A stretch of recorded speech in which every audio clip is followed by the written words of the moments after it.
Si la plupart des Français profitent de ce week-end de Pentecôte pour prendre quelques heures de repos, pour l'un d'entre eux, Jacques Chirac, le Premier ministre, il n'en est pas question.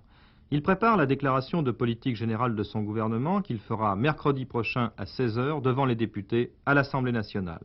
Une déclaration dont il aura exposé les grandes lignes au Conseil des ministres le matin même. Qu'attend-on de cette première intervention politique du Premier ministre? Eh bien, en fait, le programme d'action qui concrétisera les options générales définies par le président de la République, Valéry Giscard d'Estaing, lors de sa campagne présidentielle et dont il a rappelé l'essentiel à l'occasion de son message au Parlement jeudi dernier.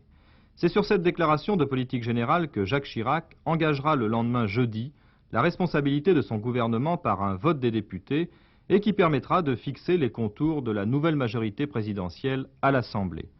Cette déclaration est également très attendue par les centrales syndicales qui pourront ainsi mesurer les futures orientations sociales du gouvernement.